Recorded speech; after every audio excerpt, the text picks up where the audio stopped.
Kasus runtuhnya Mall Sempong di Seoul tahun 1995. Tragedi paling mematikan di Korea Selatan akibat kegagalan konstruksi, keserakahan, dan keegoisan manusia yang membuat lebih dari 500 nyawa melayang. Sempong Mall awalnya merupakan daerah tempat pembuangan sampah yang kemudian dibeli oleh Sempong Group. Awal pembangunan dilakukan pada tahun 1987 dan rampung pada akhir tahun 1989. Pada 17 Juli 1990, mall tersebut sudah resmi terbuka untuk umum. Department store terbesar di distrik Seoul ini terdiri dari lantai bawah tanah atau basement dan 5 lantai lainnya. Lantai 5 terdapat sejumlah restoran tradisional Korea. Sejak dibuka, Mall Sempong berhasil menarik sekitar 40.000 pengunjung setiap harinya. Pada tanggal 29 Juni, pukul 8 pagi, manajer Sempong menerima notes di mejanya dari karyawan jaga malam. Karyawan tersebut menulis bahwa ia mendengar suara yang keras dari bagian atas gedung. Manajer segera mengecek dan menemukan adanya retakan besar di lantai. Beberapa jam kemudian, salah satu pemilik restoran juga melaporkan menemukan retakan besar sebesar kepalan tangan di dapur restorannya. Manajer pun melaporkan masalah ini kepada pemilik gedung dan arsitektur bangunan. Mereka menyarankan untuk menutup pusat perbelanjaan itu sampai diketahui penyebabnya. Namun, pemilik gedung menolak karena akan menyebabkan kerugian yang besar. 2 jam setelahnya, terdengar kembali suara yang sangat keras dari lantai atas, tapi semua pengunjung mengabaikan tanda tersebut. Manajer segera mengambil tindakan dengan mematikan AC 52 menit kemudian.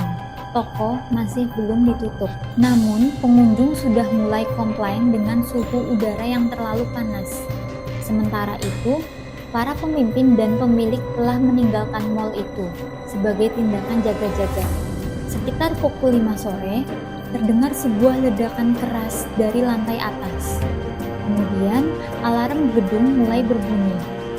Pengunjung pun mulai panik. Peristiwa begitu cepat. Seluruh sayap selatan Mall Sempong pun runtuh dalam beberapa detik dan sekitar 1.500 orang tertimbun puing-puing. Total korban meninggal disebutkan sebanyak 501 orang, sedangkan 937 lainnya mengalami luka berat dan ringan. Beberapa korban yang selamat berhasil dievakuasi setelah 52 jam pencarian. Kebanyakan korban selamat adalah petugas kebersihan yang terjebak di dalam ruang ganti bawah tanah yang masih utuh, namun memiliki sedikit udara dan tidak ada makanan atau air. Beberapa dari mereka bahkan harus meminum air seni mereka sendiri untuk bertahan hidup. Sementara itu, kepolisian berhasil menangkap pihak-pihak yang dianggap bertanggung jawab atas peristiwa ini. Pemilik gedung, Lee Jong, dijatuhi hukuman penjara selama 10,5 tahun. Putranya, yang merupakan CEO, Lee Han-sang, dituntut sebagai pelaku pembunuhan berencana dan divonis 7 tahun. Sementara manajer gedung divonis 5-6 tahun penjara. Penyelidikan ini akhirnya mengarah pada ditemukannya praktek korupsi besar-besaran pada tubuh perusahaan. Fakta yang lebih mencengangkan adalah Sempong Mall awalnya direncanakan sebagai pusat perkantoran dengan desain 4 lantai. Namun, seiring dengan pembangunannya, pemilik gedung merubahnya menjadi pusat perbelanjaan dan 5 lantai pun ditambahkan. Arsitek dan para kontraktor tidak setuju dengan penambahan lantai tersebut karena dikhawatirkan bagian bawah bangunan tidak dapat menahan beban. Pemilik gedung yang tidak mau mendengar kritikan ini memecat arsitek dan kontraktor itu, kemudian mencari penggantinya sendiri. Lantai 5 yang tadinya akan dijadikan tempat bermain sepatu roda diganti oleh pemilik menjadi food court dengan 8 restoran berada di dalamnya. Perubahan fungsi lantai 5 dianggap menjadi awal mula kesalahan pembangunan. Karena ketika makan, masyarakat Korea tidak menggunakan kursi, maka pemanas ruangan ditaruh di bagian bawah lantai. Panas yang dikeluarkan oleh pemanas ini terus menjalar ke pilar-pilar penyangga gedung. Kemudian, getaran yang ditimbulkan oleh pendingin bangunan juga semakin memperburuk retakan di antara pilar-pilar gedung.